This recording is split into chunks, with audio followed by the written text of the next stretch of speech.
সালমান শাহ ভাই বেঁচে থাকলে ডেভেলপ হতো কিনা সেটা বলবো না। আমি আসলে এটা তো বলতে পারি না, আসলে সিচুয়েশন বলে দেবে কে বেঁচে থাকলে বা কে থাকলে ইন্ডাস্ট্রির কি হবে না হবে। আমারও স্বপ্নের নায়ক উনি, হ্যাঁ, এবং আমার আইডল উনি। সো আমি একটা কথাই বলবো, সেটা হচ্ছে যে আমি ওনার সত্যিকারের, আমি না শুধু ওনার যত অনুরাগী ভক্ত যারা আছেন তারা সবাই ওনার আসল রহস্য জানতে চায় সবাই, এবং সত্যিকারের যদি খুন হয়ে থাকেন সে খুনের শাস্তি, অপরাধী অপরাধ করেছেন এটা সবাই চায়। তা আদালতে যেহেতু মামলাটা আছে, আদালতের উপরে আমাদের সবার সম্মান আছে। আমরা চাই আদালত এটা সুষ্ঠু সুন্দর একটা বিচারের আওতায় নিয়ে আসবে। আদালত প্রশাসন এটার উপরে কেউ না, আর অপরাধীর ঊর্ধ্বেও কেউ না। অপরাধী তো অপরাধী, সে যেই হোক, সেটা আমি হলো অপরাধী। তা সেক্ষেত্রে আইন আইনের মতো করেই চলবে। আইন যদি মনে করে থাকে যে এটা খুন হয়েছে, আবার সুষ্ঠু তদন্ত করে যদি মনে করে খুন হয়েছে, তাহলে সত্যিকারের অপরাধীকে তারা খুঁজে বের করবে। আর যদি খুন না হয়ে থাকে, এটা টোটালটাই আইনের উপরে নির্ভর করছে,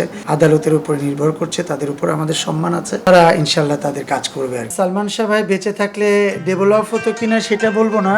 আমি আসলে এটা তো বলতে পারি না, আসলে সিচুয়েশন বলে দেবে কে বেঁচে থাকলে বা কে থাকলে ইন্ডাস্ট্রির কি হবে না হবে। বাট ওনার যে ভক্ত অনুরাগী বা অনেক প্রযোজক যারা চলচ্চিত্র থেকে চলে গেছেন, এরকম অনেক প্রযোজক চলচ্চিত্রে থেকে যেতেন, হয়তো অনেক দর্শক হয়তো বা চলচ্চিত্র বাংলা ছবি দেখার জন্য হয়তো তারা অধীর আগ্রহে বসে থাকতেন। অ্যাকচুয়ালি আপনার একটা জিনিস মাথায় নিতে হবে, তখনকার জামানাতেও ছবিগুলো 80% কিন্তু কপি মুভি হতো। কপি, যেগুলো আমাদের কাছে ডিসের লাইনও ছিল না, ইউটিউবও ছিল না, কোনো কিছু ছিল না, আমরা জানতাম না এগুলো কপি মুভি। তাই এখন এখন এখন কিন্তু আমরা ওই আগের মুভিগুলো দেখলেই বুঝি যে কোনটা কোন ছবির থেকে নেওয়া হয়েছিল। তা সেক্ষেত্রে হয়তো ওনাকেও এখন যদি উনি থাকতেন, ওনাকেও যুগের সাথে তাল মিলিয়ে এখনকার টাইপেরই ছবি ওনার করতে হতো। উনি আগের মুভিগুলো করলে এই ছবিগুলো দর্শক কিন্তু এখন নিত না। সো আমি এটাই বলবো যে যুগের সাথে তাল মিলিয়ে যখন যে যুগটা আসবে, আমাদেরকে সেইভাবে প্রজেক্ট, সেভাবে প্রোডাক্ট করা উচিত।